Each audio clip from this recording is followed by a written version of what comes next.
Hello and welcome. This is Omar Torres, and you're listening to Pop Therapy, a podcast that explores the intersection between psychology and pop culture. There's so much to unpack, so join me and let's get started.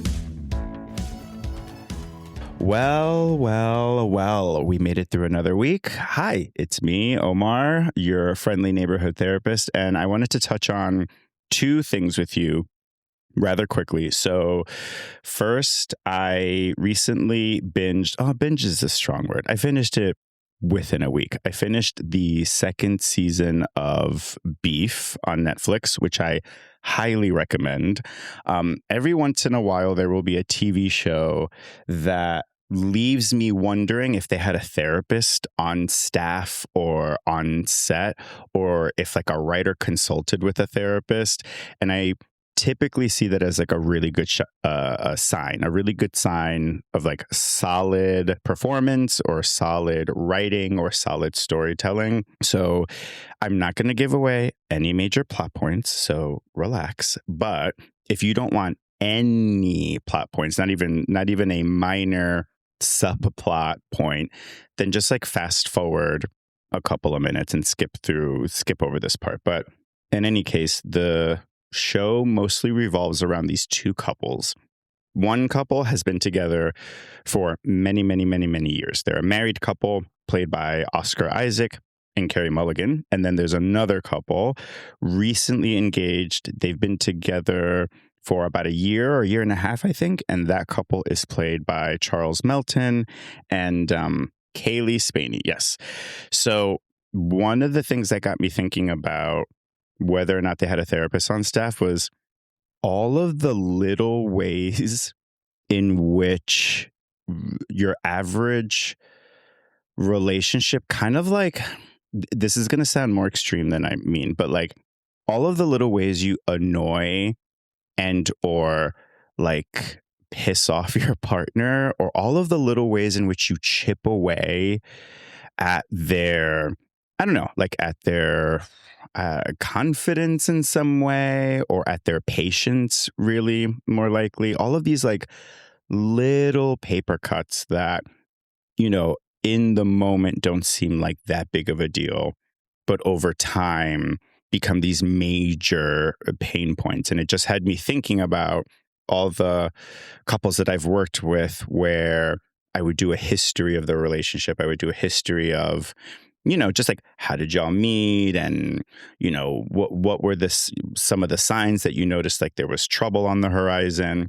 And you could always trace that back to almost the beginning, when both individuals in the relationship were sort of feeling these like little slights, these little moments that kind of stung a little bit, but in the moment it didn't seem like a big enough deal. And I think this show does such a great job of that. And the couple that the married couple that have been together for a really long time sort of serve as like a portal into the future for the couple, the newly engaged couple, right? It's like if you keep going down this path, you will end up behaving like this couple that have been together for a really long time, this married couple. And you see, right, Charles Melton and Kaylee Spaney, you see them in their performance do these little things that cause like little mini tears or ruptures in the relationship, little moments where it sort of like chips away at the trust or something like that. And I just remember thinking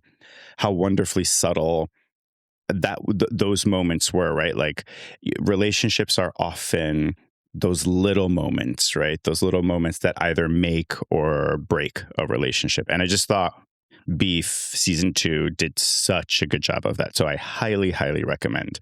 I'm going to shift gears a little bit now. I'm going to ask you a question, and I want you to take your time really thinking about this. All right.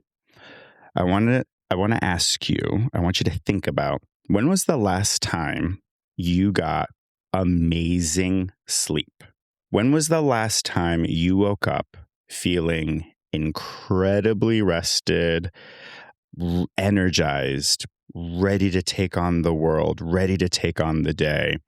When was the last time you had a night's sleep like that? And I just want you to think about how that day went. what was that day like for you? And I also want you to think about your own attitude during that day, right? After you had the wonderful night's rest. What was your attitude like? What were you like? One of the things that in my years of being a therapist, one of the things that has been coming up more and more, or maybe it's more like I'm realizing it more and more, is that many times a conversation that I have with a client about being really angry or upset or irritated, sometimes the conversation goes back to how did you sleep the night before? Many times, right? And that's not to say that they didn't have a reason to be upset. And that's certainly not to say that there wasn't something that we needed to tend to or address. But a crappy night's sleep really does impact your ability to problem solve, your ability to regulate yourself.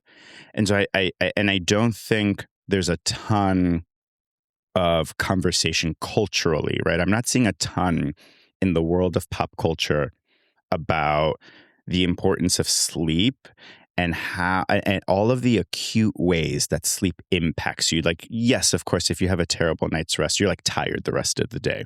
That's sort of it, right? That's like the conversation is, oh, if you got terrible sleep, then the next day you're not going to be as productive, right? That's sort of the statement that we're left with. That's like kind of it. But it's so much more than that. You know what I mean? It really does impact your attitude. It really does impact your ability to regulate or to assess things clearly and accurately. It really does impact your ability to like be patient when that line at the coffee shop is taking just a little bit too long. I swear to God, after a full night's rest, I'm like, oh, I can stay in this line forever. I don't have a care in the world. I am okay. I'm fine.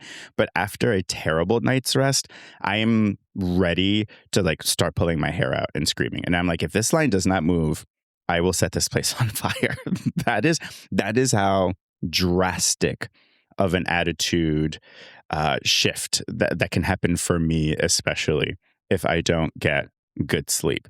And, you know, and again, there's not a ton of conversation culturally about sleep and its importance. I think it's sort of implied, like, yeah, does sleep is important, but we don't really get into the nitty gritty or into the specifics as to why it's important. We don't really talk about concretely and practically why it's important outside of you're not going to be able to be as productive. You won't be able to get as much done. You won't be able to, you know, make as much money. But there is so much more to that, which is why I'm so excited to bring in our guest.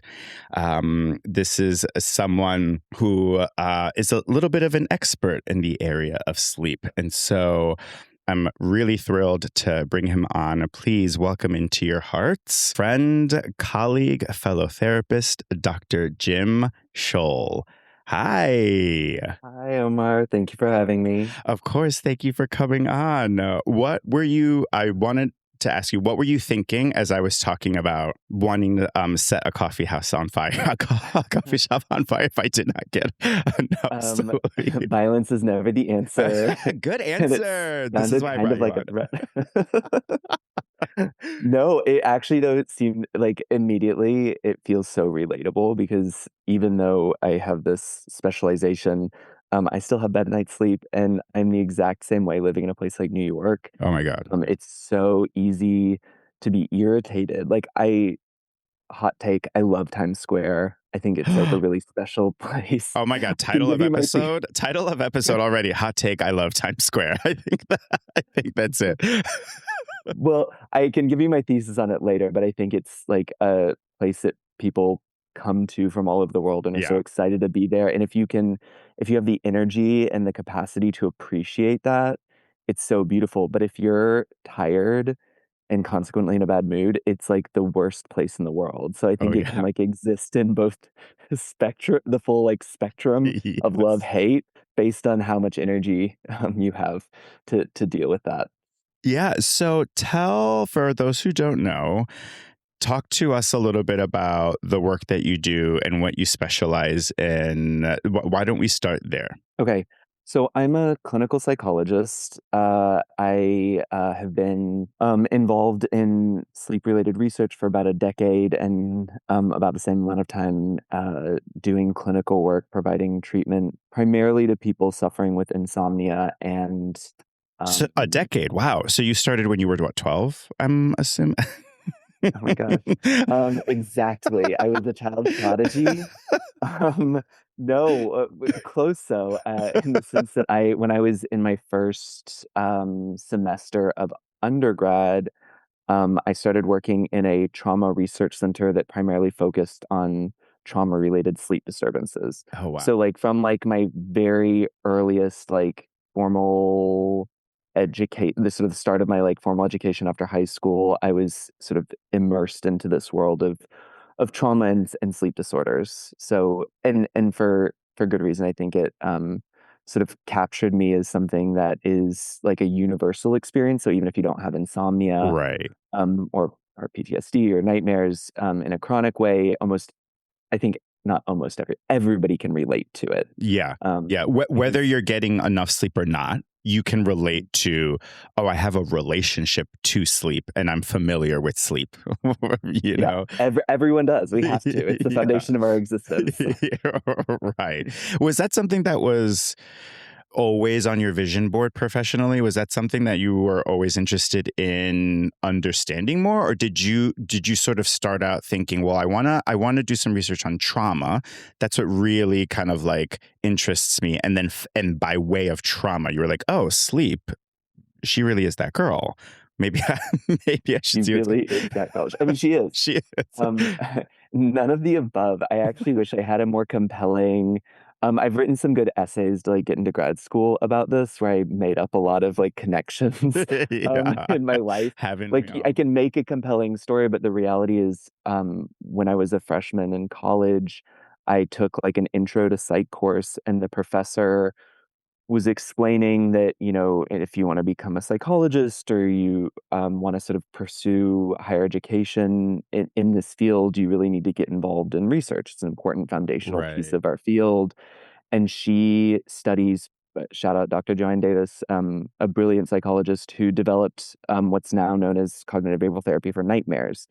And she was talking about nightmares and just sort of at a high level and my 19-year-old brain was like, I don't have any friends. I have nothing to do. I should join a research lab. And so I went and spoke to her about it. And she was like, okay, well, what are you interested in? What do you want to study? And I was like, nightmares. Sure. um, so it really was just kind of like this little, like, unexpected sequence of events that led me there. And I mean, I think I actually find in anyone who's exposed to that concept, like, nightmares are just generally fascinating. Yeah, for sure. Dreams are like a fun topic of conversation. Yeah. So I think it sort of captured my interest and sort of then built from there. I became exposed. We studied several things within the field of trauma, but what sort of has been a hallmark of my entire training and professional development was working on clinical trials and treatment outcome studies for trauma-related sleep disturbances and PTSD. And what then happened over time is I realized that, well, one, there's existing research that puts forth sleep as the hallmark, sleep disturbances as a hallmark of PTSD, because Mm, in many ways it is one of the major barriers that prevents recovery. So right. you can take someone into a treatment protocol that is the gold standard, like cognitive processing therapy, and complete the full course, and you'll see symptom reduction. I think Sure. for most people, prolonged exposure therapy as well, like, work incredibly well. However, won't fully resolve symptoms. Right. Right. But what the research is now supporting is an assertion. I didn't come up with this, Dr. Davis, was like, well, what if we always treat the sleep disturbances first? Will that make a huge Right. impact? And it it sounds so Shockingly. intuitive. Shockingly, Right. if you Right. can get a full night's rest, I mean, and conceptually, it makes so much sense, right? When you're sleeping, you're consolidating information, Right. and memories and processing emotions. So, of course, PTSD symptoms would improve Yeah. when you're getting full, like, consolidated night's rest. And so then that sort of blew up further as I pursued my own um, work, in realizing that it sort of is an underlying factor in a lot of the psychological distress that So people many. experience more broadly. So, Oh, yeah. you know, almost any intake I've ever done, I ask people about their experience of sleep. And I don't know the last person who told me that they're like, "Oh, no, I sleep like an angel." That is so true. And so there's a few thoughts that come to mind right now. So one is essentially like, this may sound obvious, but which is what you're speaking to, right? It's like, oh yeah, duh. But like traditional the talk therapy can be great and is great. However, treating sleep issues first can make that treatment even better, right? Like if you're not getting enough rest, there's talk therapy can only go so far if you're not getting enough rest. Why do you think? I don't know. I guess I don't even know if I'm asking the question correctly, but like hearing you say that, I'm like, oh yeah, duh. But like, why didn't we why did we need research to tell us that? Why do you think we needed research to tell us that as opposed to understanding it right away? Like I wonder if that reflects something about our relationship to sleep, some sort of fraughtness or tension between us and sleep that we didn't immediately sort of realize, like, oh yes, of course the hallmark of great mental health is great sleep, because I don't hear that connection being made, at least vocally, very often. You know what I mean? What are your thoughts? I mean, I think there's a couple of things. You're right. And even when I learned it myself, I was like, wow, that makes so much sense. How come I didn't consider that previously? I mean, I think it's a cultural issue. I mean, a Mm-hmm. big part is Mm-hmm. people not believing in or appreciating the importance of sleep.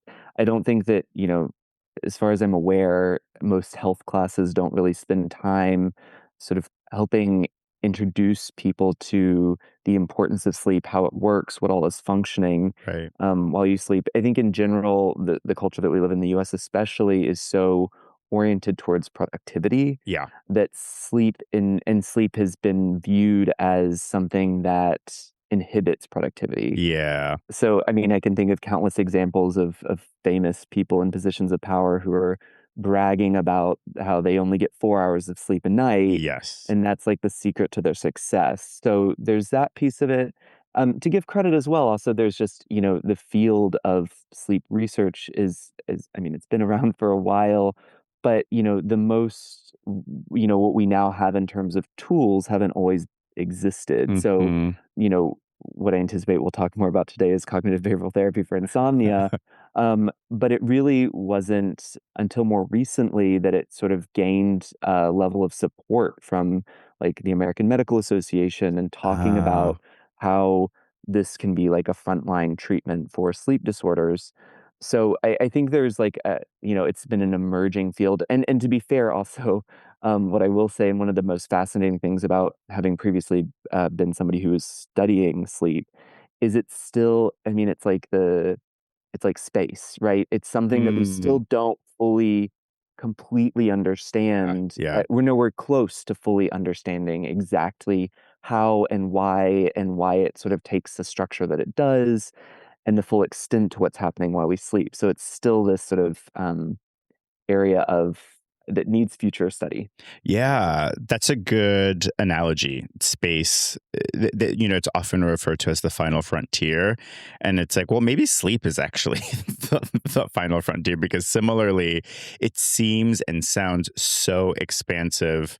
And it does still like conjure up an aura of like mystery for me. There's just like, you're right. Like there's still so much that we don't know about it. You touched on something earlier that I appreciated and that I was thinking a lot about too, which is the way sleep is spoken about in pop culture, and in the face of hyperproductivity, and in the face of like optimization and like living longer, but optimizing every minute of your life and making sure that you're the most productive and efficient person possible. I was going to ask if you thought that impacted sleep, and it sounds like yes, it sounds like you do see the connection between this sort of like we have to optimize every minute of our lives and lack of sleep or lack of like quality sleep. Mhm. No, absolutely. I think, you know, the cultural piece of it, certainly there's this world in which people view it as like a burden or a Mm, hassle or something that's limiting them from being as successful as they could be. And, or even framed, this idea of like sleep being framed as like laziness rather than a biological yeah. necessity. Right.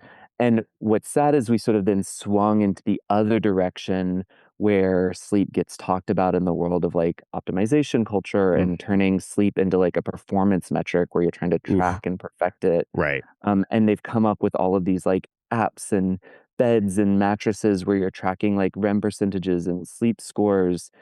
And it really misses one of the ways that I like to talk about sleep is moving away from this idea of it being like a task, and really thinking of it as a relationship that we have, Mm. with sort of an aspect of ourselves, Yeah. because it isn't, at the end of the day, you can't control it, right? Right. Whether it's because of environmental factors that are influencing your sleep or internal psychological factors, you can't win or control or like beat sleep. Right. Sleep always wins. Right. In part because, like I said, I'll probably say it again at some point today. It's like the foundation of our existence. Right. Everything relies on Everything that we do in our waking life relies on sleep, like our basic survival. Right. Um, but it's not so clear cut as like, if you take your medication, it resolves your symptoms, or like if there's no like easy singular behavior. Right. Just like a part in a romantic relationship or 100%. relationship with a That's what I friend, was thinking of. Yep. Hmm.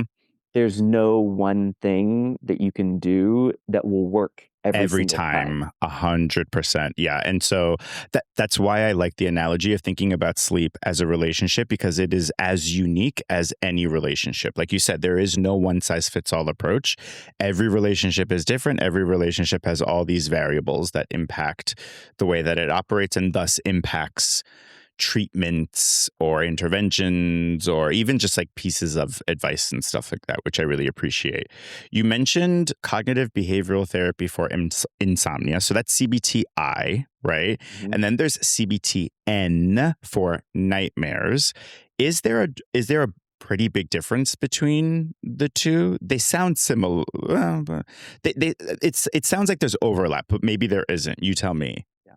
Well, there is a good deal of overlap. If you were to pursue training in CBTI or you've gone through a course of CBTI, you'd see a lot of the same material. The major distinction, CBTN is like part of a rebrand, I think, in part because of its overlap. Okay. It sort of stems from a previous treatment that existed called exposure, prescription, or relaxation therapy, um, that involves, the sort of sleep hygiene components that you would see in CBTI, but adds with it a much more trauma focused component, Okay. which I will clarify. You can also use it with people who experience idiopathic nightmares, so non trauma related nightmares as I well. see. When it was developed, it was the cognitive component, which you do in CBTI, became very focused on the most common themes that exist within, or the sort of most common themes that are reported in survivors of trauma and those with Okay. PTSD. So things like you focus on the cognitive pieces related to things like power and control, Ooh. esteem, intimacy, safety, and sort of do some work to resolve those thoughts. And the nightmare treatment also is really it's hard to explain in like short form, Uh-huh. but there's a creative element to it as well, where you do something called rescripting, Oh, where yeah. you write out the nightmare Right. itself, and then you change components within it reflective of those trauma-related themes. So, for Right. example, if the nightmare involves like a sense of powerlessness, you give yourself power in the nightmare, and then you read it back to yourself at night before bed. Right. Okay. And it doesn't, most people don't have that new dream, but it sort of helps your brain appreciate that a nightmare is not real, right? It's a Mm, memory, and or it's a distorted memory, right. right? It's something that has grown over time, and so it kind of dissolves the power and intensity that it has. Gotcha. And so, what does a typical session for a CBTI therapist as yourself look like? Is there a lot of rescripting going on, or is less so? Yeah, less so. There isn't, we don't.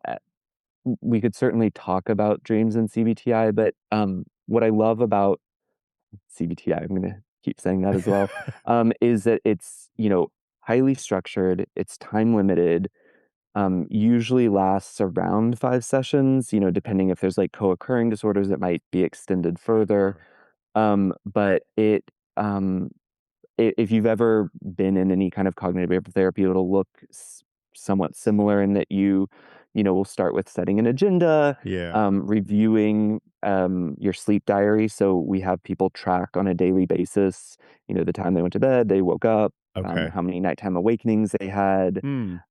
things like that, and use that data to drive treatment decisions. Right. So there's something called sleep restriction, where you're minimizing the amount of time that you spend in bed while you're not sleeping, Mm. which you would then modify based on that data, and it's called your sleep prescription. Okay. So we set like each week you set a new wake time and time you go to bed. Um, and then, depending as the sessions progress, it changes what we focus on. Every session always includes an element of psychoeducation. Yeah. I think that's one of the most foundational. It's one of the foundational pieces of the treatment, and it's why treatment CBTI is more successful, I think, in an actual therapeutic setting as opposed to like an app or some sort of learning Right. protocol. Is Right. anybody can tell you, you shouldn't drink caffeine before bed. Sure. But this treatment really allows you to go deeper into, the habits or behaviors that you might be engaging in that are maladaptive, and really get to learn why it's so important, and how sort of, specific chemicals or neurotransmitters in your body are working that impact your sleep. It like builds all this justification. So when you're making that change, or working towards behavior change, it's so much easier if you understand why you should make that change in the first place. Right, right. And so So it sounds like there's a solid amount of conversation around sleep hygiene. Is that, Mhm. would that be fair to say? Like I think of, for example, not spending a ton of time awake time in bed. And to me, I would classify that as sleep hygiene. Is that fair to say? Yeah, so one of the three components um, to cognitive behavioral therapy for insomnia. Uh-huh. I need to stop saying it. CBTI, it's okay. We got it. CBTI um, is what's called stimulus control, which is really about changing your relationship with your bed and the environment in which sleep Ah, occurs. okay. And so that's where we think of like where like the idea of like sleep hygiene comes Yeah. from. It's funny, I have, like, some, like, reaction to this idea. I think it's just been the term has been overused now, I see. And like and for some watered reason, down a little well, bit? and I don't know why there's this, like, connotation with, like, clean or cleanliness, because in many ways, like, sleep is kind of a messy relationship. Um, Right. but it is like that is sort of a foundational educational piece, but not what I would say, it's not like the most impactful component of the Ah, treatment, but okay. it is at a baseline really important for people to understand, the importance of environment. For example, understanding that temperature can play a major role in the quality of sleep that you receive. The number one tip, and probably the most important thing that if anybody were to ask me, like, what's the most important thing to remember about sleep? Consistency in your sleep wake time, because that sort of is Interesting. what allow your body, our bodies and our minds crave routine. Right. Like it's our baseline state. It's what we want. And so that consistent sleep wake time really allows your body to know when and how to release hormones and neurotransmitters that Gotcha. allow you to, regulate throughout the day, give you energy when it's appropriate, and then be sleepy by the time it's time to Wow. go to bed. So would you say that consistency is maybe even more impactful than how long you sleep for? Would you say that consistency is probably more impactful than that even? Or are they the same? How would you rank them if you had to? Um, And that might be unfair, but you I can say, think it's and you can say that that's like a really hard question, but no, I think that it is. I mean, I just for fun, I want to rank it as more important. Um, Only in that if you are consistent, even if you're getting less sleep than would be optimal, uh-huh. at the very least, your body will start to anticipate and understand what's coming, and it will sort of work Oh. within those parameters. The reason I also want to rank quantity second is just because there's so many sort of misconceptions and myths about how much sleep people actually need. Mhm. And the more consistent you are, that will actually start to teach you about how much sleep you need. You can learn for yourself how much sleep you need as an individual. Right. Um, because if you have this consistent schedule where you're sleeping, 6 hours a night every night and you're really routined, you'll adapt fairly well, but you'll likely still experience daytime sleepiness or Yeah. some other symptom that would then inform you. It's like, okay, well, maybe the schedule is roughly pretty good, but I need to extend the actual amount of time I'm I sleeping. see what you mean. So you touched on some common myths and misconceptions. What are some of the more common ones that come up for you in your work with clients that you're having to like debunk or help them unlearn? What are the ones that come up the most for you? That's a good question.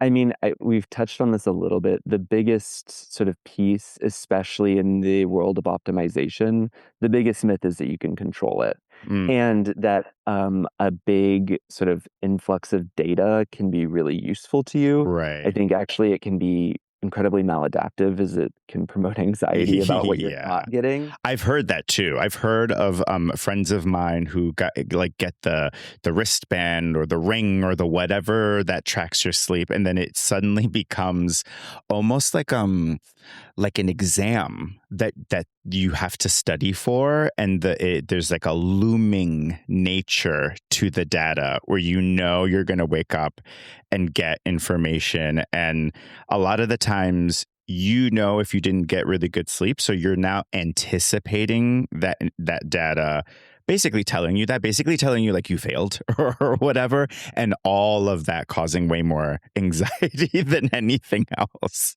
Yeah. Yeah. No, for sure. And I'll sort of tie that into this conversation about myths is, the assumption that sleep is a purely objective metric to be measured. Because what we know is that there is subjective sleep quality and objective sleep Ah. quality. And your subjective perception of your sleep directly impacts your perception, Wait a your minute. You are experience of blowing it. my mind, Jim. I did not know this. Wait, hold on 1 second. Let me make sure I'm understanding you correctly. So, your thoughts and feelings about your sleep are, are also play a crucial role in your actual sleep quality. Is that basically what, like, how you think and feel about your sleep quality impacts your sleep quality, regardless of whether or not you actually did, you know, objectively get good or not good sleep? Yeah, so Holy shit. I That's like, I mean, I'm sorry. It's like one of those moments where I'm like, I guess, duh, but also this is shocking to me. I did not, I didn't know that. Wow. Okay. Sorry. I'll let you finish.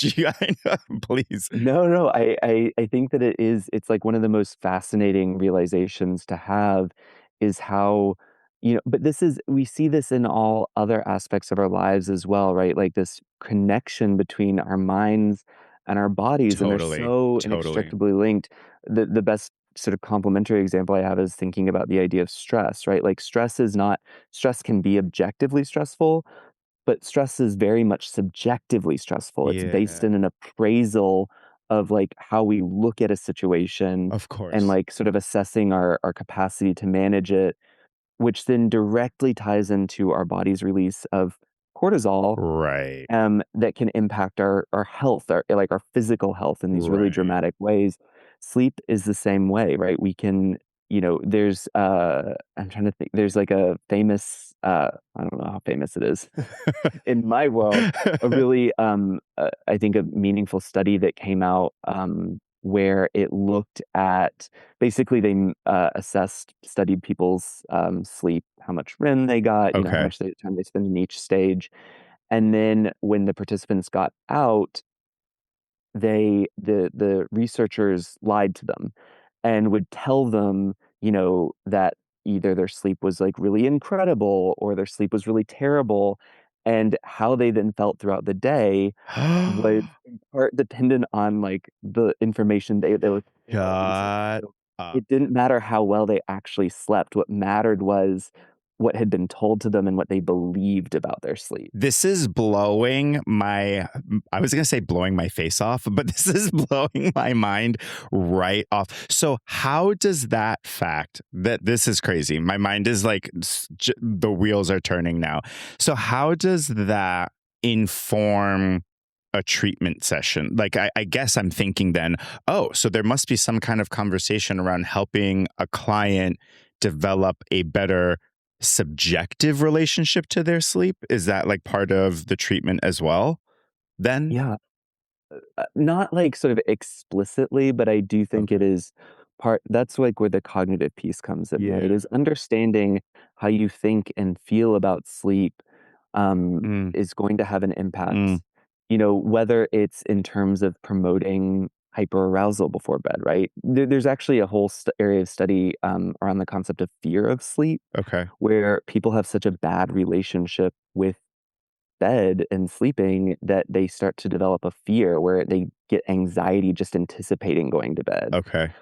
And so, as you go through this is what's so interesting about this treatment and why I love doing it, and it keeps me so engaged, is that no two treatments look the same, because Mm, you're really looking at and examining, just like you would in a romantic of relationship. You might course. see patterns and overlap, Of but course. each relationship is unique to those two individuals. So each person has like a very unique way of looking at and thinking about their relationship to sleep. Whether, I worked with people who,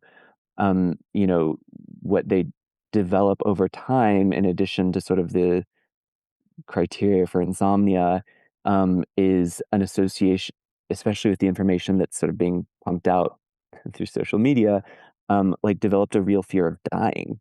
Like they Mm, connected a lack of sleep with death. And then over time, it became like a persistent fear. Before they went to bed every night, they would think about how, like, if I don't get a good night's sleep, I'm going to die. oh, And you can wow. imagine how that would then blow up, and sort of dramatically impact your like daytime well-being, because you're just thinking to yourself throughout your day, like, well, this is my brain deteriorating. Right. And Right. Great. wait, Yeah. yeah, Yeah. Guess I'll be dying soon. Yeah. Yeah. yeah. But so helping people appreciate and understand that even just the way that you start your day, and sometimes I've worked with people before where we come up with a whole routine for the fact that it's expected, again, no matter how good you are at sleeping. Like, I think of myself as like a sleep expert. Uh-huh. I'm like at a 10. Yeah. However, I still have bad nights of sleep on occasion, Sure. depending on what's happening in your life. Um, your sleep will get disrupted. And so having a plan then of how you're going to, one, acknowledge and normalize that experience. And then we'll have, with this one case I'm thinking of in particular, we developed like a morning routine where it was like, okay, this is what you do on those days where you didn't get a good night's sleep, to help sort of like couch all of those fears and frustrations and irritations that arise. And it's like, okay, no, this is totally normal. And here's how you're going to start your day. And this is what you're going to make sure that you do to maintain energy levels. Right. And so it really helps. It's like working with the relationship Right. as opposed to building up a wall and a sense of frustration about why it's not working for you. It's like every night is a new opportunity Yeah. and sort of shifting the way people look at it to know that it's like, okay, I can no matter what happens, I have a new opportunity that's ahead of me. And what's important is how I work with that in the daytime. Right. There's a lot of, I mean, a lot is maybe a little hyperbolic, but the idea of catching up on sleep, I feel like every 3 to 5 years, there's an article or there's a study or there's something that reaches mainstream media and conversations. And one of those things for me is this concept of catching up on sleep. Once upon a time, conventional wisdom had us thinking that if you got really terrible sleep one day, you make up for it the next day or later on that week. You'll catch up on it on Saturday. And that's sort of how you balanced it all out. And then some expose comes out or something like that and basically says there's no such thing as catching up on sleep. You can't catch up on sleep. If those hours missed, they're gone forever, which I don't know, drudged up another kind of like new fear unlocked kind of mentality. Mhm. What is amongst researchers, what is the consensus on catching up on sleep? Like, what is the thought behind that? Does it work? Is it helpful? Does it even exist? Should we be reframing that altogether? What's your take? Yeah, I mean, I think that there's certainly nuance to it. There's a reason some of that language exists. I think the biggest problem, right, is even the suggestion that like the use of the word debt, because that Mm, it implies that you can pay it back pay it off. in some way. Right, right, Yeah, and so there certainly is truth in the fact that if you're getting like if you have a completely sleepless night, the next night you might sleep longer, and sure, your functioning will probably return to a baseline, especially in the short term. But if it's not like an equal exchange, and you can only catch up so much, right? The right. the challenge becomes if you have sort of chronic sleep debt Yeah. or you're consistently not getting enough sleep, that's likely going to have detrimental impacts on your mental health and well-being Hmm. that sleeping then starting to sleep 8 hours a night or whatever you happen to need, 6 to 8 hours roughly, um, it's not going to just alleviate all of those problems. Right. Getting good sleep is helpful. I like to say everything is better in the morning after you've slept, but it doesn't just sort of erase the damage done. So Yeah. it's not as simple. I think it's a language problem where it's suggestion that like, oh, it's a debt that you can pay off. Right.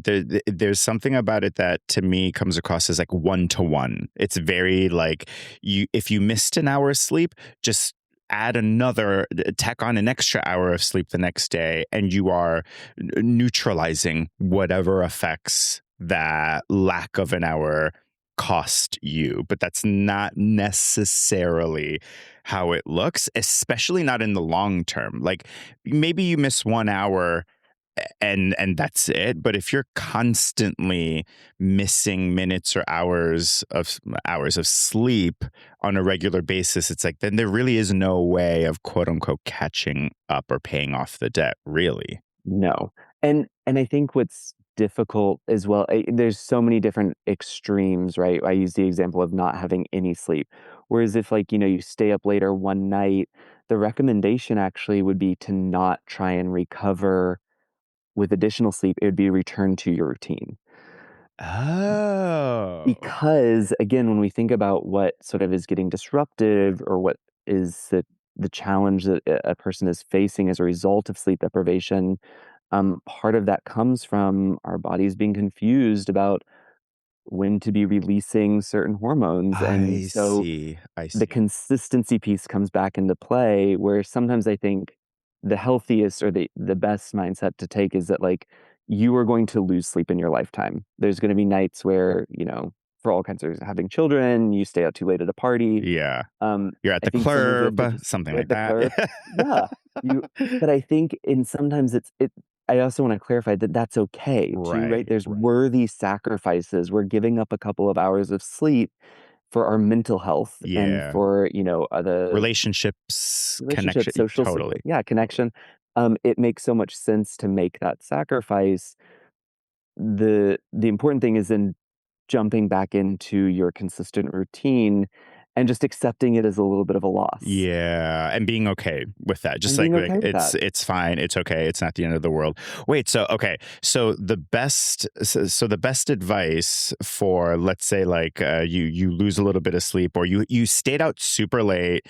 The best advice is actually not to sleep in, but to basically wake up around the same time you would normally wake up, and then go about your routine the way you would normally go about it as best as you can. Obviously, you're going to feel, like death, maybe lethargic, a little sluggish and slow, but actually, it's about maintaining that routine. That's like the key here to recovering. Yeah. So, yeah, Fascinating. there's a That really upsets me because I want to sleep. That bums me out because I really thought like, oh, I could just sleep the day away, and that's the best. I have to listen to my body. I need to rest more. I need to stay in bed more. But actually, no. That's the funny thing is we're trying to listen to our bodies, but our bodies are confused. And so if you think about what the actual Right, sleep quality you're getting when you're right. getting in, it's like it's just steadily declining from like the time your body thinks you're supposed to wake up, you reduce the amount of melatonin your body's releasing and increase the amount of cortisol your body's producing, which gives you energy and sort of wakes you up and Right. gets you going. And so you may still be asleep, but you don't have any melatonin left, and Right. your cortisol is slowly building. So maybe you're only in like stage one of like a very light sleep that's not even restorative. And then when you sleep in, it can be more difficult that night to fall asleep at your regular bedtime because you have, you're, it's like not, it's like trusting your body and not always trusting your body. Right. It's like So, trusting your body, but knowing when she's confused, when your yeah, body's a which they lit. often Right, right. the other day I described I was like, our minds have in many ways evolved over time in this like truly impressive way, and our bodies are kind of prehistoric. Like it's like an old they still use like floppy disks. Yeah, yeah. Um and like they take a while to catch up. They don't like they cannot keep up with like this like supercharged computer of a brain that we have. Oh my So gosh. Fascinating. Okay. Yeah. and I yeah, so your specific example of, like, going out, staying out too late, yeah, the ideal recommendation, ideally, Yeah. is to wake up at your regularly scheduled wake time, and then just plan and accommodate around that day, like, knowing that you're going to be a little bit more tired, but it's like your warm up for the next night of really good sleep. You're like, Oh, "You know what? okay. I've got today I'm gonna feel tired, but I'm gonna nail it tonight. I'm Okay. gonna, like, come back swinging and get, like, the Right. best 8 hours of my life." Okay. Gotcha. And I think you're most likely to be successful if you take that approach as and again, as someone who is certainly, like, woken up and it's, like, 2 p.m. in my Right. youth, Right. when I was 12. Um, In your I research, your early research days when you were 12. yeah, Yeah, as a child totally. prodigy. Um, and, uh, it was just, and again, it starts that's actually where insomnia starts for most people, is something happens or changes in their environment, right? It's usually not just, like, one night out, but maybe it's a couple of nights out, or, you've been really stressed out at work, Yeah. and so you start increasing your caffeine intake, and then you're, like, buzzing all day, and then you're like having these brief crashes. It's usually these small little changes, life stressors that start, and then you accommodate those life stressors. You make changes in your life to rather than, maintain focus on like good sleep as like the important foundation in your survival of this time. Mhm. You start to figure out how do I cut back on my sleep? And then it builds into this, like, vicious cycle, like, it Yeah. it really is it's sad and fascinating how easy it is to, start to develop, like, a pathology around your sleep Right. simply by making changes that seem intuitive at the time, right? Like, "Okay, I couldn't fall asleep until 2, so now I'm just gonna let myself, sleep in, and I'm gonna feel better the next day." but that I it seems But you intuitive, but don't it's really actually. the Right. least helpful things you can do for yourself. Wow. So, I mean, a few thoughts. One, in thinking about the mind body relationship and sort of like how super powered the mind is, or how like maybe advanced the mind is compared to the body. It's like it's like when you are FaceTiming an older parent and you FaceTime them and it's like up their nose, the screen, and you're like, no, mom, dad, it's not, no, you have to pull the phone away. And I'm imagining the mind is like the younger child trying to help their parent slash the body in this instance, like use FaceTime properly. It's just like has not kept up with the technology and is trying its best, but really doesn't know what the hell is going on. And the mind is like, get it together. I'm trying to help you. Please keep up. Well, and that's where I think all the frustration and the tension builds, like, you're Yeah. not appreciating your body for what it is. I mean, our bodies are incredible in so many ways, but they are, again, they're not staying up with modern technology. Right. But when you take a more gentle approach to that, right, again, building frustration around your body not responding to your brain immediately is just going to increase the likelihood that you continue to have bad sleep. Yeah. Yeah. Um, so it's, and but what I will say is wonderful, and usually this is not always the case, but the thought is that you can really reset your circadian rhythm Hmm. in about 2 weeks. And Okay. so that's when people start to see changes in their sleep in the first 2 weeks of treatment. It's Ah. not fully resolved, but the change starts to occur because that's about how long it takes for the signal to be clearly transmitted from your brain to your body, where your body's like, "Oh, this is what we're doing. Oh, Now I wow. understand." But that's what I'm Gotcha. sure if you called your parents every day, for If you 2 face weeks, right, they would eventually get they would FaceTime. eventually be Yeah. yeah, if you kept saying, "Hello, Right. No, show me your pull the face," phone pull out. back, pull Hold back. the phone. Yeah. It probably would take them about 2 weeks, and they'd be on top of it. Right. That is really hopeful and helpful to know that, for anyone listening, if you are struggling with sleep, that about 2 weeks is when you'll start seeing some progress, especially if you work with a specialist like Jim. I think part of the fear with most treatments, especially when like the mind is involved, it's just like the fear that you will be struggling with this for months and months and months and years before you start to feel better. So it's really nice to hear that it can be as little as 2 weeks before you start to see and notice changes and stuff like that.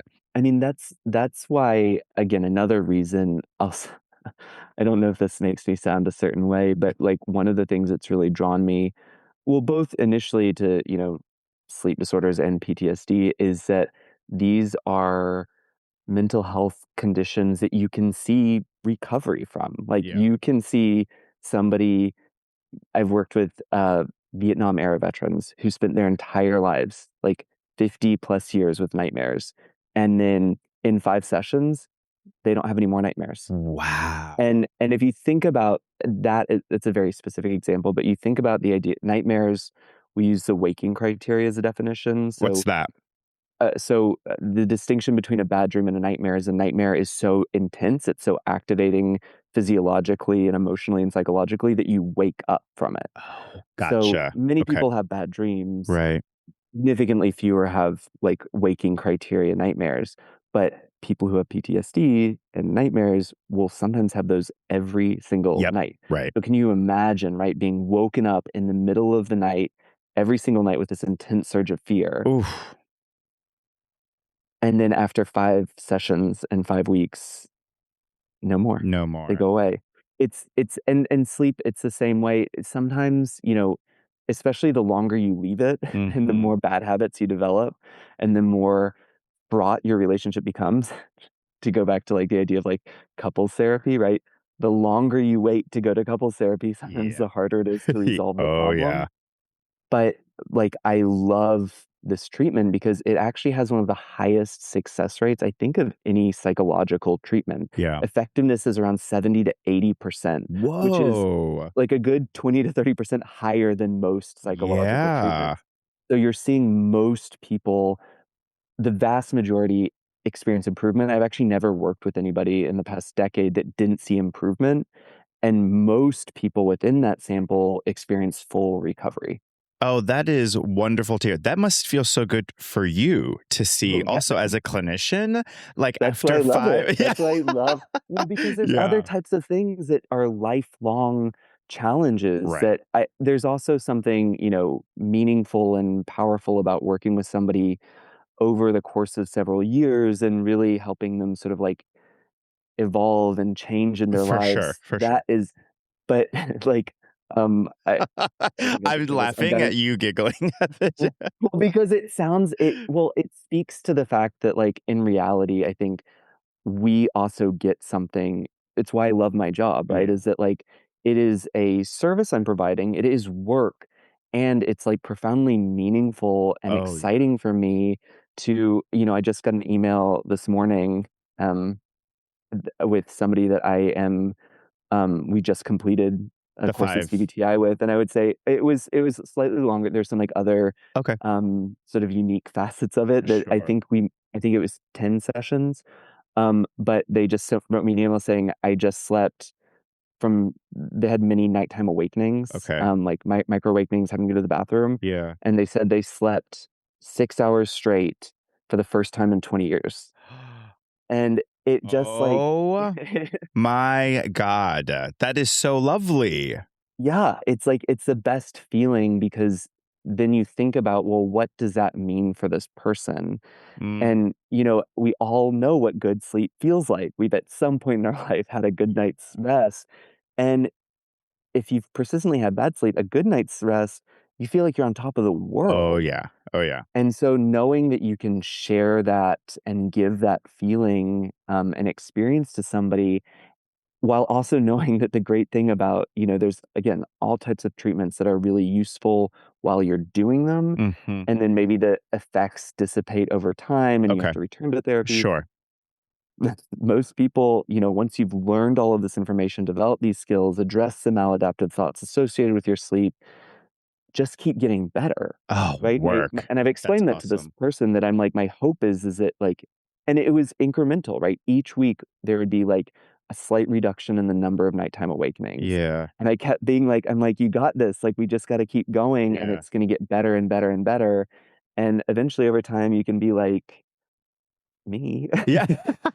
Heavyweight champion of the world, sleep expert, where like 98% of my life, I have really great sleep. I wake up feeling fully rested. Whoa, that's wild. Okay, a few things. One, maybe I should check out CBTI. But two, Yeah, get into two, it. I know for real. This sounds awesome. My my next thought was for anyone listening, right? Because I'm sure folks are listening right now and they are wondering. How do I know if CBTI is right for me? How do I know if this is something I should seriously consider versus something like, you know what, I just need to spend less time on my phone before I go to sleep and blah blah blah. So what are some things people should maybe keep in mind or ask themselves when considering if CBTI is right for them? What should they think about? So I think the most I'm going to say a couple of things on this. The first and probably the most important is appreciating that like CBT for insomnia was developed for people who are experiencing insomnia. Insomnia. Hmm. that was that's when I talked about the effectiveness rates, that's based or rooted in sort of these clear assessments of insomnia as a disorder and looking at its change over time. Okay. And those numbers dramatically vary, right? So like the number of people, the adult lifetime prevalence of insomnia is about 10% Okay. of the US, and whereas about 1 in 3 adults experience like sleep disturbances. So like Ah, great having a couple bad distinction. nights yeah. Okay. Okay. So insomnia as a diagnosis involves one or more challenges of sleep. So difficulty initiating sleep, which is falling asleep, Hmm. difficulty maintaining sleep, which can be difficulty staying asleep with frequent awakenings, and or early morning awakenings with an inability to return to sleep.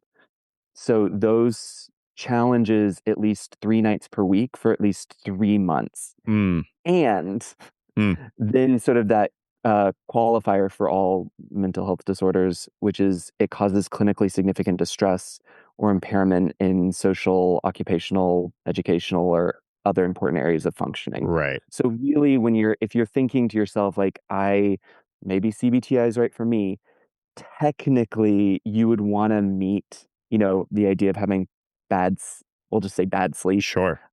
3 nights a week for 3 months, then you're likely gonna be a very good candidate for CBTI and Okay. will potentially see the most impact. And that's when, I think especially if that's what you're thinking or noticing to yourself, um, seek out like a specialist, like someone who's really trained. The University of Pennsylvania has a directory of CBTI providers Okay. for every state. So it's people who have been trained and registered. Gotcha. I'm in there. But like, so Yay. you can find people who can help you. That's, I think, the obvious time to seek out CBTI. Okay.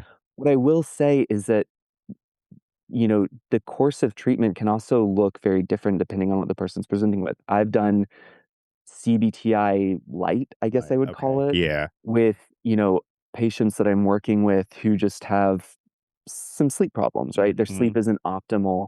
And so we might spend 2 to 3 sessions using all of the skills and the knowledge of CBTI to improve their sleep. So Okay. there is something to be said for, CBTI is for everyone. I Right. think like the core idea behind all of it and my my new mission in life, right, is like help.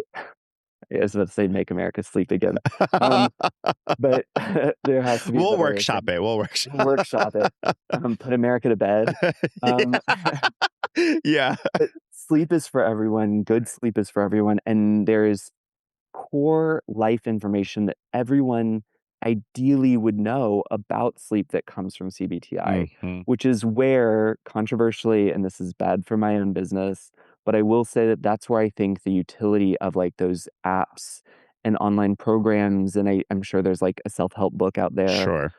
those can be useful because, again, what many people, the majority of the world lacks is like a foundational education in sleep, which Right. Right.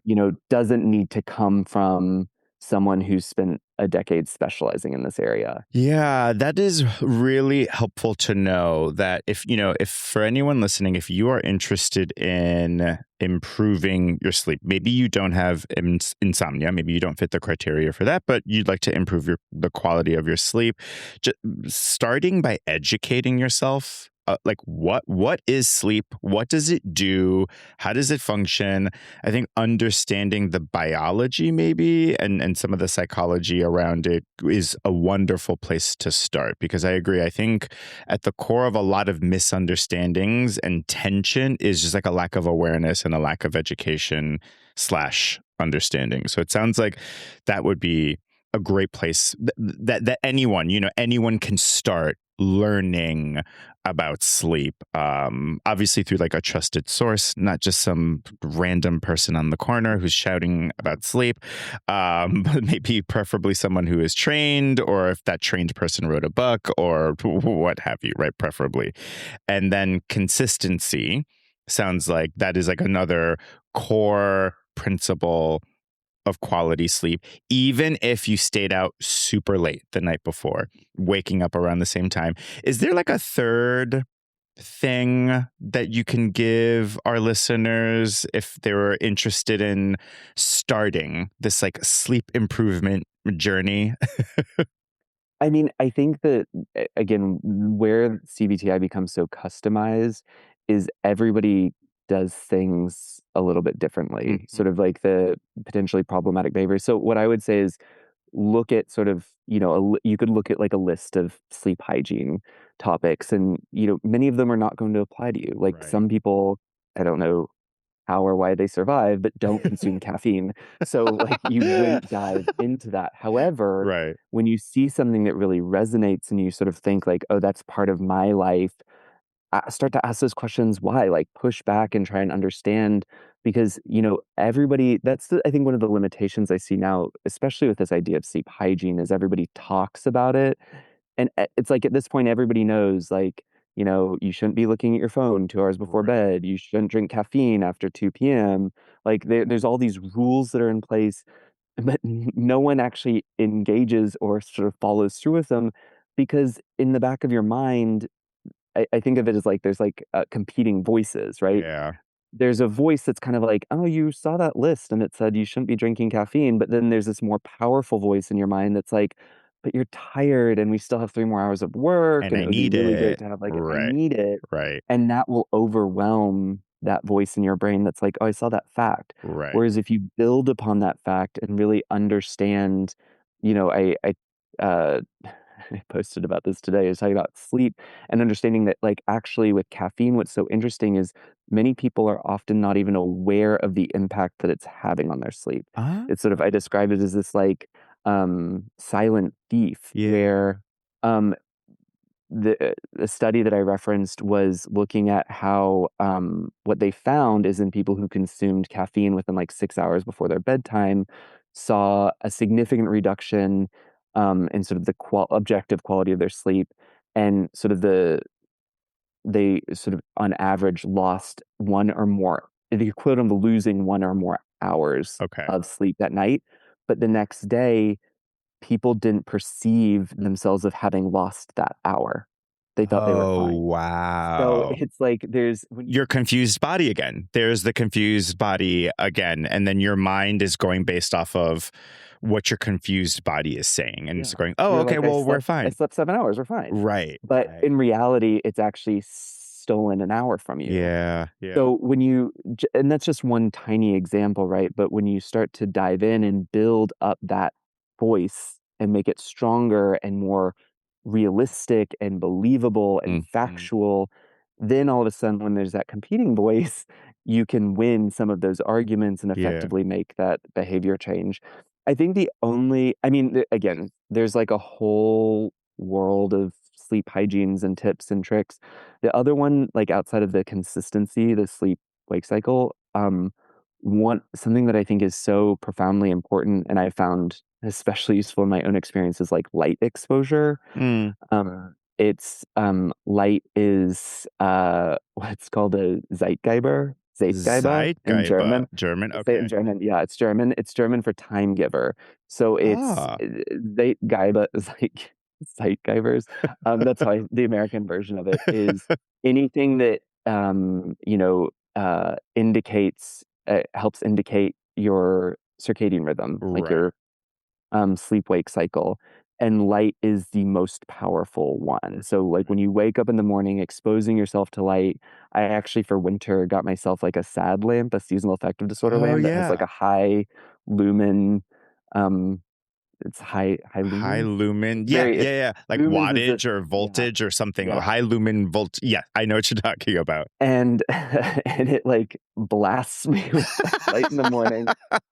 But I found it to be so useful in getting my days like, I would always drag in the mornings, but it's Oh, because it's so dark out and we yeah. need the sun generally, we rely on the sun to tell us it's time to wake up, Right. which is why, like, at night, you wanna dim your lights as well, because otherwise, when you're staring at a screen, it's sending a signal to your brain to it's like, "Wake up, it's daytime." Right. Right. So, Right. really being conscious of light exposure, I think, is another really it's such an easy one to work with, Yeah. especially Yeah.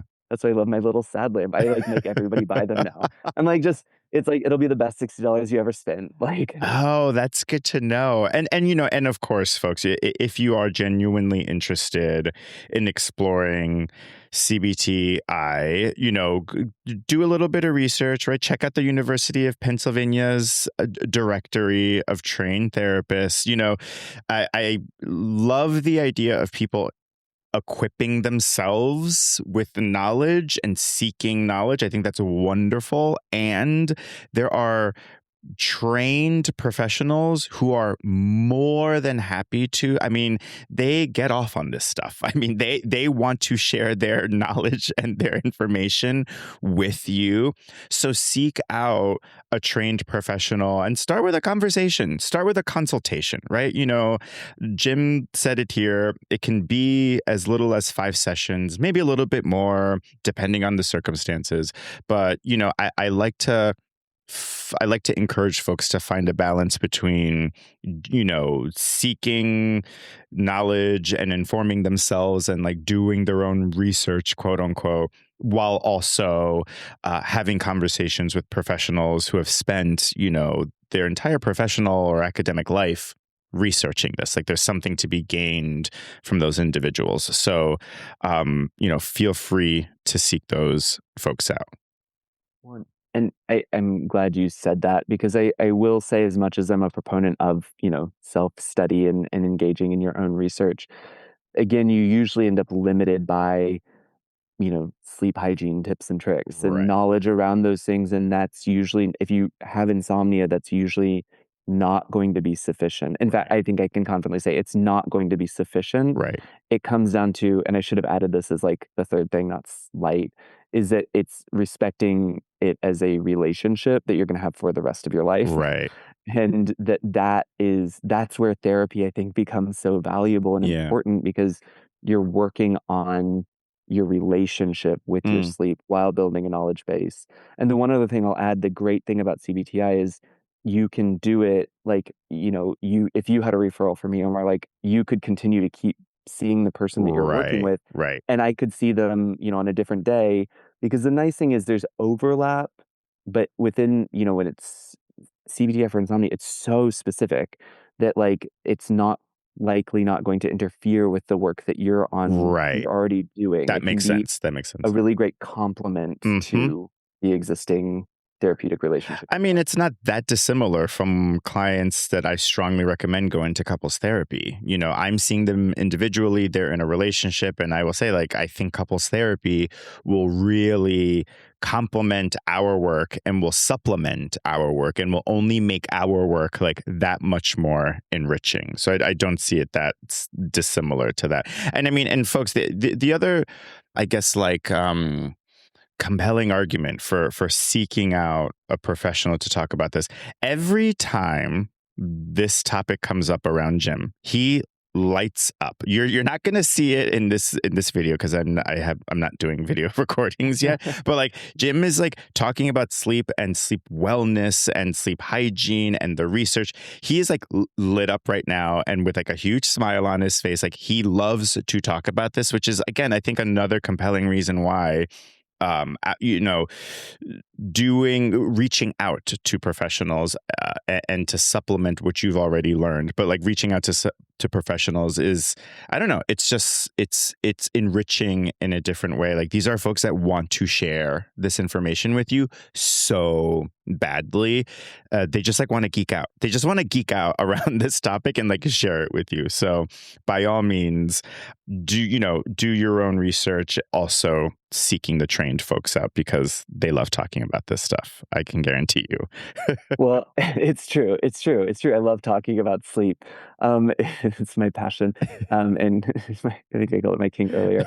Um, but there's also, what I will sort of one more sort of plug, not necessarily, it doesn't have to be with me, but like the great thing about CBTI is like the efficiency of it. Mm, The thing is, I'm taking decades worth of research and filtering and organizing and then customizing the treatment protocol mm, based on what makes the most sense for you to know as an individual. wonderful. Whereas if you are as doing your own research, there is so much information and so much misinformation out there Right. that you could spend months filtering through the weeds. And so I think all the time, like, it's like when somebody has such a specialization in this area, like, why not seek out that knowledge from like the informed R- expert rather than trying to do it's like don't reinvent the wheel. I Yeah. already did all the studying for this. Right. Copy Let off me of give you Jim's homework. take my Yes. notes. Yeah, copy my homework. Yeah. Cheat off of me, please. Cheat off of it,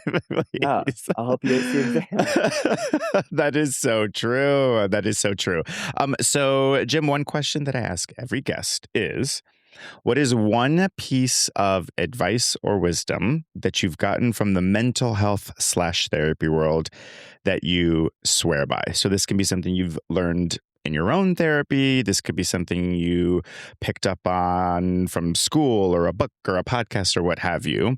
But what is one piece of advice or wisdom that you live by that you've gotten from the mental health world? Um, good question. There's it's so funny. I thought as soon as you said that, I immediately had a thought, and I know that as I share this, especially if any of the like interns or postdocs that I have worked with previously hear my response, they're going to be rolling their eyes because it's something that just I think really spoke to me. I used to have this professor when I was in Boston um, who would say this phrase and would repeat it.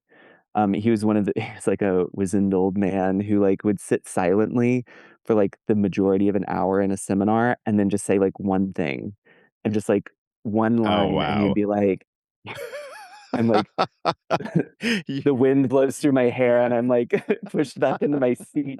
I'm like, wow, that went right into my heart. yeah, yeah. But he would always say, "Don't try to hold the complexity, let the complexity hold you." Interesting. Don't try to hold the complexity. Let the complexity hold you. Say more. Expand on that, please. Yeah, I think what's funny is it took me, hearing it 20 times. I used to be like, "What do you say?" And then over time, it started to make more and more sense, I think it's both transformative in how I think about clinical work, but also thinking about sleep, where early in my career I felt this pressure to have all of the answers and figure out every variable and control Mm, for every outcome and make sense of every contradiction. And I think that in many ways is what researchers are trying to do. It's of like, course. how do you make sense of these complex phenomenon Of course. that are hurting people or holding people back? And, when you start to look at things like existence, but within that sleep, it's inherently complex. So you can do everything right, follow every protocol, and still have a bad night's sleep. Yeah. And appreciating that you don't have to resolve all of the complexity or hold it all Mm, together, and really allowing yourself to sit with uncertainty and let the complexity reveal what needs attention. wow. I really appreciate that. Any, a lot of the answers I get often revolve around concepts like uncertainty and control. And one of the things that strikes me about these nuggets of wisdom is that we're all basically saying the same thing, but depending on how we are wording it or phrasing it, it's going to land with everyone differently. Do you know what I mean? Like someone who heard someone else talk about you got to let go of control and be comfortable with uncertainty did not resonate with that the way they're resonating with this phrasing right now. Like, do not hold the complexity, let the complexity hold you. Like, that is going to land with someone in a different way versus someone else speaking to that very thing. So I appreciate that a lot. That's like poetry. I love that. That is so. Well, that's what I thought. That's why I like to share. But it's so funny whenever I say it, people are always like, "What?" What? But it is. I mean, it's about the illusion of control, and it is appreciating again, I have a very analytical mind that I think would very easily lean into more of an anxious mind Yeah. if I didn't hold on to that principle because, Mm, when you look at anything, right? Like I'm looking down on the street and you start to appreciate the complexity that exists within each person walking by yeah. and the complexity of what it took in the evolution of the car and then start to think about the environment and the political state. Like there's more information and the complexity to our existence than we can ever begin to hold. And sleep is just one area Mm, where you can't again, I said it earlier, it's like you can't win or you can't biohack it. You can't beat yeah. it. It's bigger than we can even begin to understand. Yeah. And when you appreciate that there are these things that are bigger than you are and that are defy our minds, it just makes it a little easier because then you can also be a little more self-compassionate and Right. appreciate that it's like, okay, this is normal and sleep is a paradox and that or trying to deal with your sleep issues can be a paradox because the more you try to struggle with it, the harder The it hard, yeah, it's like a finger trap. The more you try to pull it apart, the harder, yeah, it sticks on you. And again, I know I've made this analogy already, but with thinking about sleep as a relationship, I'm reminded of couples therapy, where very early on, there's often a conversation around this is not about who's right or wrong. This isn't a competition. No one's on trial. No one's winning here. That is not what this is about. And you have to take a similar, what I'm learning now is that you have to take a similar approach to sleep. Like, there's nothing to beat. There's nothing to hack. There's nothing to win. This isn't a competition. This is a team sport. It's like you and sleep are in this together forever. So it's more about like cultivating that relationship and making sure it feels like really solid and collaborative and aligned versus adversarial, which is what I think a lot of the biohacking culture, that's how it reads. It's like I'm gonna trick sleep into relenting into doing what I wanted to do. And it's like that is not how any relationship works. Not any successful, healthy one, at least between two adults. You know what I mean? So yeah, I appreciate that.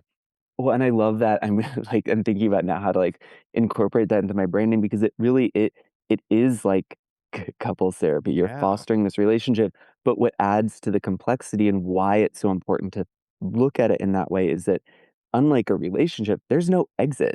Like you Right. cannot like this is a lifelong relationship, Yeah. whether you want it or not. Right. You have to face it Yeah. and you have to learn to work with it because you actually have no other option. Yeah. That you can't break up with sleep. You can't. No, Yeah. Yeah. That's it. This no, is it, girl. because yeah, yeah, it will never leave. Yeah. And yeah, and the more you hate on it, the more it's going to I mean, it's like, it can be a potentially harmful relationship. Right. The more Right. you struggle with it, the meaner it's gonna be to you. Yeah. It Yeah. takes it out on you during the day. If you Oh don't give yeah. it what it needs, it's gonna beat you around Right. and make you feel really bad about yourself. Oh, yeah. Oh, yeah. Oh, this has been so helpful and informative. Thank you so much, Jim. So, where can folks find you if they wanted to follow along, if they wanted to reach out to you to potentially work with you? How can folks do that? Um, a couple of different ways. I just shameless plug started Instagram account called Sleep Shrink at Sleep Shrink, which I'm trying to just provide sort of what I've been talking about this whole time, which is Awesome. just some clear basic foundational information about sleep and what we can all be doing to improve the quality of our sleep. I'm not trying to sell anything. just just trying to educate. And in my mind, I'm framing it as like teaching. Yeah, yeah. It's like giving lectures for the modern age. And I also have a website, alwaysinreach.org, where, through either of those avenues, there's my contact information and you can reach out. I'm in the University of Pennsylvania directory. Um, so yeah, and I'm happy. I think one of the things that I really, as I try to do more education, it's part of it is an initiative to recognize my role and my ability to support people more broadly outside of the individual relationship, which is what Mm. therapists traditionally hold. Hmm. And so I'm also within reason happy if people just want to reach out with questions. I'm happy to answer those or create posts about them. Um, because I think again a lot of people are struggling with there's unique variation, but individual Yeah. challenges that Yeah. I'd be happy to speak to. Thank you. That's so lovely. And for any therapists, I mean, also you think about your caseload. Think about any of your clients who are maybe struggling with sleep within whatever varying degree, right? Whether it's not ruining their life, but it's like something that keeps coming up, or if it's something that's like really causing a lot of psychological distress or harm, and everything in between. So if you have a client, send them Jim's way, and that this could be like a lovely working relationship that you get to have with Jim. Th- Thank you. Well, and I'm so glad you said that because I think that's one of the most important pieces is like this. I think what I'm hoping to accomplish provides a lot of opportunity for collaborative work. Right. Like it's not like sleep is its own domain, Yeah. right? Like, Yeah. and that's what I would love to be doing more of, or exclusively working in that area. And so, yeah, I would love to collaborate with folks and see what we can do to improve people's mental health.